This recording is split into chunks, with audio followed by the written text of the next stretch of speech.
પશ્ચિમ બંગાળ વિધાનસભાની ચૂંટણીના જંગમાં મમતા બેનર્જીને હરાવવા માટે ભારતીય જનતા પાર્ટીએ માત્ર બંગાળમાં નહીં પરંતુ હજારો કિલોમીટર દૂર ગુજરાતના સુરતથી પણ મજબૂત વ્યૂહરચના કરી છે.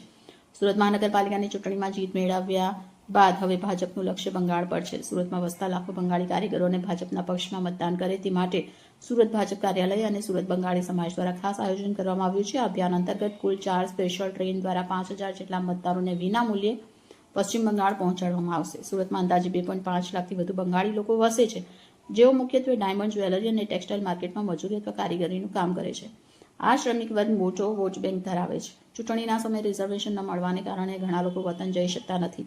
આ સમસ્યાને ધ્યાનમાં રાખી ભાજપ દ્વારા આ શ્રમિકોને સીધા પશ્ચિમ બંગાળ મોકલવાની યોજના ઘડવામાં આવી છે. ભાજપને આશા છે કે સુરતથી જનારા હજારો મતદારો ત્યાં જઈ ભાજપના પક્ષમાં માહોલ બનાવશે. ચૂંટણીના તબક્કાઓને ધ્યાનમાં રાખી ટ્રેનનું શેડ્યુલ નક્કી કરવામાં આવ્યું છે. સુરત બંગાળી સમાજના અગ્રણી વાસુદેવ અધિકારીએ જણાવ્યું, પશ્ચિમ બંગાળમાં પરિવર્તનની લહેર છે અને તેને સાકાર કરવા માટે આ કામગીરી ચાલી રહી છે. સુરત ભાજપ કાર્યાલય અને બંગાળી સમાજ દ્વારા ટ્રેન સુવિધા એકદમ ફ્રી ઓફ કોસ્ટ રાખવામાં આવી છે. મધ્યમ અને ગરીબ વર્ગના કારીગર જેઓ મોંઘી ટિકિટ કે પ્લેનનો ખર્ચ ઉઠાવી શકતા નથી, તેમના માટે આ એક સુવર્ણ તક છે. ભાજપ આ માધ્યમથી સાબિત કરવા માંગે છે કે તેઓ કાર્યકરો અને મતદારોની પડખે ઊભા છે. વાસુદેવ અધિકારી. કઈ રીતની કામગીરી થઈ રહી છે બીજેપી કાર્યાલય દ્વારા અને કઈ રીતના લોકોને પશ્ચિમ બંગાળ મોકલવામાં આવી રહ્યા છે? કામ અહીંયા છે, ફોર્મ ભરવાનું કામ ચાલુ છે, ટ્રેન દ્વારા મોકલવાનું છે. ને આ બીજેપી સંસ્થા દ્વારા, સુરત બીજેપી સંસ્થા દ્વારા કામ ચાલે છે. જે લોકોને જવાનું હોય એ ટ્રેન તો બુકિંગ કરી લીધું છે, ટ્રેન છે, પ્લેન છે, બુક થઈ ગયું છે. પણ અત્યારે જે ચાલે છે ને, જે લોકોને ટિકિટ નથી મળતું એ લોકો માટે કામ ચાલે છે. ટિકિટ જવાની છે પણ ટિકિટ નથી મળતું. ને અહીંયાથી 100% અમે કોશિશ કરીએ છીએ ત્યાં જઈને બીજેપી સરકાર, ભાજપને જ વોટ આપે ને ત્યાં મોદી સરકાર લાવવાની છે.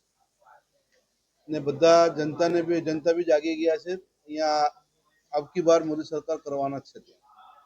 કેટલા લોકોએ ફોર્મ ભરી દીધા છે અને કેટલા લોકોને સિલેક્શન થયું? ફોર્મ તો આવી ગયા છે, 6,500-7,000 ફોર્મ આવી ગયા છે. પણ 4,500-5,000 ફોર્મ કમ્પ્લીટ થઈ ચૂક્યા છે. 4 ટ્રેનનું પુષ્ટિ થઈ ચૂક્યા છે. લોકો શું કહી રહ્યા છે ત્યાંની સરકાર બાબતમાં અને કઈ રીતના જવાબ? ત્યાં સરકારનું ડેવલપ બધા જોઈ રહ્યા છે, ન્યૂઝમાં, પેપરમાં. પણ હવે ત્યાંનું પબ્લિક જાગી ગયા છે કે અબકી બાર મોદી સરકાર હોના चाहिए. बाम ने 35 साल लेके गया, टीएमसी ने 15 साल लेके गया. इस बार राम को देंगे, राम राज्य वहाँ पे होना चाहिए. तो सब पब्लिक वहाँ पे जाग चुका है, जनता जाग चुकी है.